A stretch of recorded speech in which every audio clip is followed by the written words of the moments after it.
Hello મિત્રો, શેરબજારની વાતોમાં મિત્રો બજારમાં નિફ્ટી અને સેન્સેક્સમાં ઘટાડો ખૂબ ઓછો આવ્યો છે પ્રમાણમાં, પરંતુ મિડ કેપ સ્મોલ કેપના શેરોમાં ઘણો મોટો ઘટાડો 3-4 દિવસોમાં જોરદાર ઘટાડો થયો છે. તેજી તો બજારમાં શીખવા મળે છે. તેજીના બજારમાં પણ તમારે શીખવાનું છે, અને મંદી હોય ત્યારે બજારમાં આપણે શીખ લેવાની છે કે મંદી હોય તો આપણે પણ શીખ લેવાની છે, અને બજારના અનુભવ આપણે ઘણું શીખવા મળે. બજારના આવા અનુભવથી ખૂબ શીખવા મળે છે મિત્રો. આ શેર બજાર છે, અહીં ગમે ત્યારે ગમે તે થઈ શકે છે. ઊંચું ખૂબ નફો શેર કરાવી આપે છે અને ખૂબ નુકસાન પણ શેર કરાવી આપે છે, અને તમારે નફો એક ઝાટકે કંપનીઓ ઓછો કરે છે અને નુકસાન પણ કરાવે છે.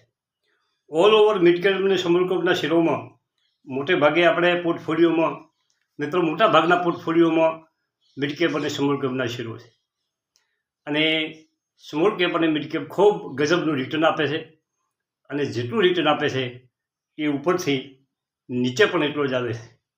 આ પણ એક અનુભવની વાત છે, અને તે પોર્ટફોલિયોમાં ઘટાડો કરાવે છે. આપણે દરેક વખતે વાત કરીએ છીએ કે સ્મોલ કેપ અને મિડ કેપમાં પૈસા બને છે. આ એક 1000%ની વાત છે, એમાં કોઈ ખોટું નથી. પણ સાથે સાથે એ પણ વાત કરીએ છીએ કે મિડ કેપ અને સ્મોલ કેપ ઉપરથી 30-40%, 50% કરેક્શન પણ આવે છે. મિત્રો મારા પોર્ટફોલિયોની હું વાત કરું તો મારે પોર્ટફોલિયોમાં જે જોતી રીઝન છે એ 1800 પહોંચી અને અત્યારે 1350 ચાલે છે મિત્રો. પરંતુ નીચા ભાવે લીધેલા છે, ખૂબ નીચા ભાવે, ઉપર નીચે થયા કરે છે. વચ્ચે 1750 જઈ વળી પાછો 1300 આવ્યો છે. આ બધું બજારને કારણે થતું રહે છે. આ એક અનુભવની વાત છે. પરંતુ જો તમારું ખરીદી નીચા ભાવે હોય તો તમારે કોઈ ગભરાવાની નથી. ધારો કે એક તમને ઉદાહરણ દ્વારા સમજાવું કે 2 વર્ષ પહેલાં દેના બેંક અને બરોડા બેંક નોખા પડ્યા હતા. તારી બરોડા બેંકનો શેર 66 રૂપિયામાં ચાલતો હતો, 70 રૂપિયામાં ચાલતો હતો, અને એ સમયે જેના પોર્ટફોલિયોમાં 1000 કે 2000 શેર પડ્યા હોય, આજે એ 280 રૂપિયા ચાલે છે. અને કદાચ એમાં થોડું ઘણું કરેક્શન આવે, 30%નું કરેક્શન આવે, 200 રૂપિયા થઈ જાય તો પેલા 70 રૂપિયાવાળાને કોઈ ફેર પડતો નથી. પરંતુ 280 રૂપિયા ટોચ ઉપર લીધો છે એને ખૂબ મોટું નુકસાન થાય છે. આ બધું શેર બજારમાં શીખવાનું છે. આજે તમને મોંઘા ભાવનો શેર લાગતો હશે, આજે તમને 30% કરેક્શન લાગતું હશે, પણ 2 વર્ષ પછી જ્યારે એ શેર 500-700 રૂપિયા થઈ જશે ત્યારે તમારે કોઈ ચિંતા કરવાની જરૂર નથી. તમારે ધીરજ રાખવી પડશે. પરંતુ એની શરત એક જ છે કે તમારા પાસે જ રહેલો શેર, એના ફંડામેન્ટ, એનું સેક્ટર, આ બધું મજબૂત હોવું જોઈએ. આ શીખ આપણને મળે છે. આનો અર્થ એવો નથી કે કંપનીઓ બરબાદ થઈ છે. મિત્રો કંપનીઓ જ્યારે સડસડાટ તેજીમાં દોડતી હતી ત્યારે પણ કંપનીઓ આ જ કોમ કરતી હતી. આજે 30% કરેક્શન થયું, કંપની તો એ જ છે, એ જ કામ કરે છે. કંપનીમાં કોઈ ખરાબી આવી નથી. આપણે 10 દિવસ પહેલાં પણ કંપની આવી રીતે ચાલતી હતી, અને આ બધું તમારે શીખવાનું છે. હવે સરકારી કંપનીઓની વાત. સરકારી પીએસયુ સ્ટોકમાં જોરદાર ઘટાડો થયો છે. હવે આટલી જોરદાર ઘટાડો થયો છે એવું પણ કહી શકાય. એનટીપીસી કાલે એક દિવસમાં 15.38%, સેન્ટ્રલ બેંક 11.91%, આરબીએનએલ 11.28%, બીઈએમએલ 10%. આવા તો કેટલાય ઉદાહરણો સરકારી કંપનીઓના ગજબનો ઘટાડો થયો છે. પરંતુ એવો ને એવો વધારો થયો હતો. તમે આરબીએનએલમાં 20% સર્કિટ લાગતા આપણે જોઈ હતી. પરંતુ હવે શું કરવું? હવે આ કંપનીઓમાં જ ખૂબ ઘટાડો થયો છે. હવે આપણે કઈ બાજુ જવું? તો મિત્રો એની ભાઈ એક વાત છે, સરકારી કંપનીઓનો Q3ના ઓકળા એટલા બધા જોરદાર આવ્યા નથી, મીડિયમ ઓકળા આવ્યા છે. જે શેર ભાગ્યા, જે શેર વધ્યા એ ઓકળા અને પરિણામ કે જોરદાર વેચાણ કે ગ્રોથને આધારે વધ્યા નથી. એ હવાને લીધે, સરકારના મોટી વાતોને લીધે વધ્યા છે. અને એ વાતો સાચી પણ છે. આ કંપનીઓનો વિકાસ થવાનો છે, પરંતુ એના માટે 5 વર્ષ લાગશે મિત્રો. અને મોટા ખેલાડીઓ અને ઉપરથી જે મોટા ખેલાડીઓ જેણે બ્લોકમાં FIC અને બીજા પણ જેણે બ્લોકમાં ખરીદી કરી છે, એ લોકોએ એટલું બધું પ્રેશરથી વેચાણ કર્યું કે બજાર સડસડાટ ઘટવા લાગ્યું મિત્રો. અને બીજો મુદ્દો છે ઇલેક્શનનો. આવી હવા કાયમ રહેવાની.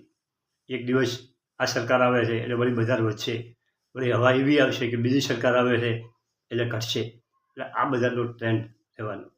પરંતુ તેજી પછી મંદી છે અને મંદી પછી તેજી છે, એ 100% જોયું છે. 2000 આ તો સામાન્ય કરેક્શન છે. 2020 કોરોના વખતનું કરેક્શન તમે જોયું હોય તો સડસડાટ બજાર ઘટે, આખું બજાર ઘટે.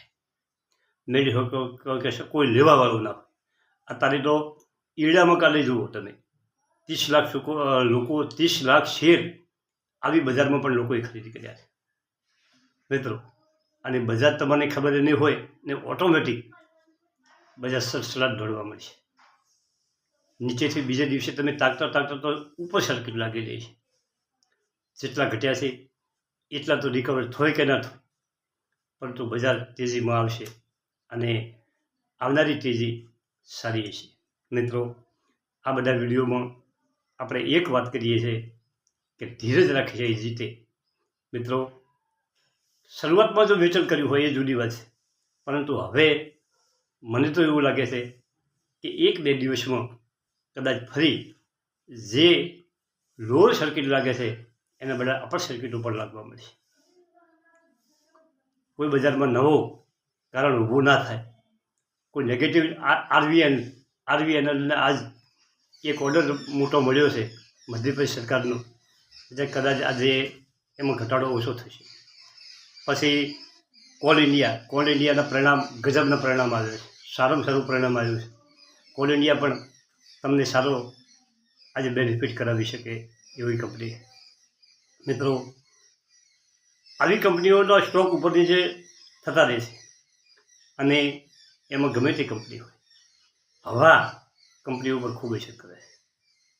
બજારની હવા જો નેગેટિવ હવા ઊભી થાય તો બધાનો માનસ નેગેટિવ થઈ જાય, અને હવા જો પોઝિટિવ ઊભી થાય તો બધાનો માનસ પોઝિટિવ ઊભો થાય છે.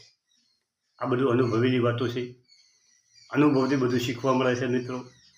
તમને પણ તમે મંદી જોઈ જ નથી, ગજબની જે મંદીઓ છે એ જોઈ નથી. આ તો સામાન્ય ઘટાડો મિત્રો.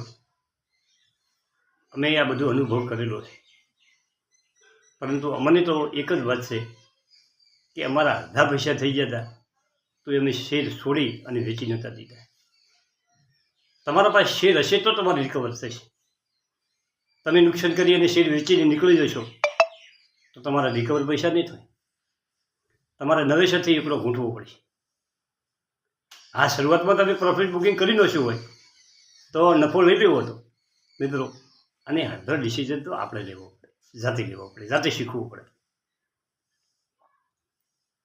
બીજાની વાતો સાંભળવાની, મારા જેવાની મીઠી મીઠી વાતો ખૂબ કરવાની, સાંભળવાની, પરંતુ ડિસિઝન ફટાક લઈ લેવાનું શેર બજારમાં. થેન્ક યુ, આભાર.